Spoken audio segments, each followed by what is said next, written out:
Removing cards from your opponent's hand can be viewed as a bit evil. I mean, look at the creatures Wizards of the Coast uses to cause hand discard. Here's a Grim Reaper, here's a Reaper, a Reaper, a Reaper. Now, to power down the effectiveness of these creatures, Wizards will generally have you wait an entire turn cycle before you can deal damage and cause discard. But what if you could play a deck where you could cast these Reapers and cause your opponents to take damage and discard immediately? In this video, I'm going to do my best to sell you on purchasing a Grim Reaper Tribal Chainer Nightmare Adept Commander deck.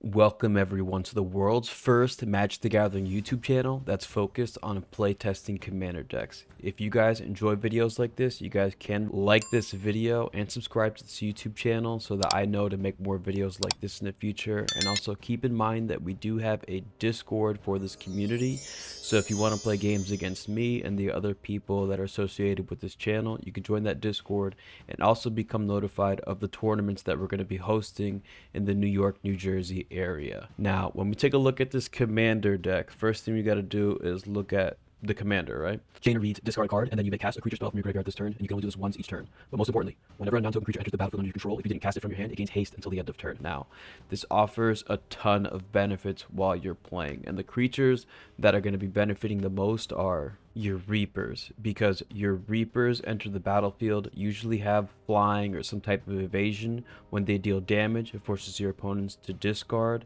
and Chainer also gives them haste. So the idea is, if I'm going to play Urgoros the empty one, I would discard Urgoros from my hand to then cast Urgoros from the graveyard, giving him haste, and then immediately attacking an opponent, forcing them to take 4 damage and to lose a card. Now, as you start doing all of this, your opponents are going to cast removal spells to help destroy the creatures that you have on the board, which is a good thing. You want these creatures in the graveyard, because as you get these creatures into your graveyard, you're going to be put in a place where you can cast mass reanimation spells that take all the creatures from your graveyard and put them onto the battlefield. So because Chainer exists and because Specters force discard, Rise of the Dark Realms essentially would read: pull all creature cards from all graveyards onto the battlefield under your control. All those creatures gain haste, and discard every card in your opponent's hand. What we would end up doing in this situation is getting 1, 2, 3. On average, I get about 5 to 6 Specters when I cast spells like this, which then allows me to force my opponents to discard at least 5 or 6 cards from their hand.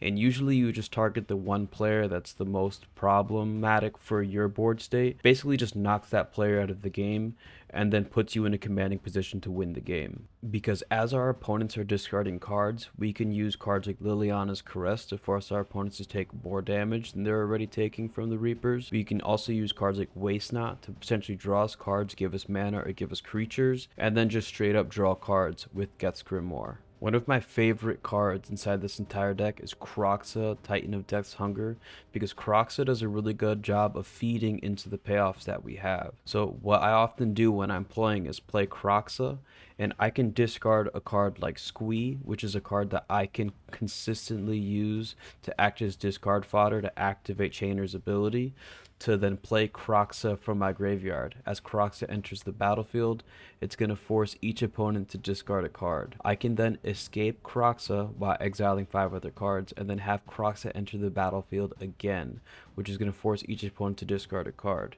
And because Chainer gives my creatures haste when they enter the battlefield from the graveyard, I can then attack with Kroxa, because as Kroxa attacks, each opponent will discard a card.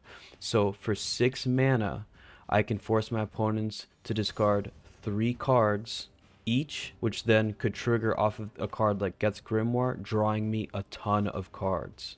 Now, as I'm drawing those cards, I can find cards like these that allow me to grab cards from my library and to put it directly into my graveyard. Now, finding cards like Sir Conrad to combo with a Mind Crank that forces our opponents to mill as many cards as damage as they take can be a way to just end the game. And also we could draw into a Bloodchief Ascension that essentially does the same thing. When we take a look at the deck list over here, it comes out to $264.62. You don't really need to spend that kind of money to play this deck. All you need to do is get a hold of the Reapers or the Specters. As you can see here, this one's about 35 cents, 49 cents. I do have some cards inside here that I would recommend that you definitely purchase if you're looking to play this deck, like the Kroxa that I mentioned earlier. Kroxa is incredibly powerful inside this commander deck.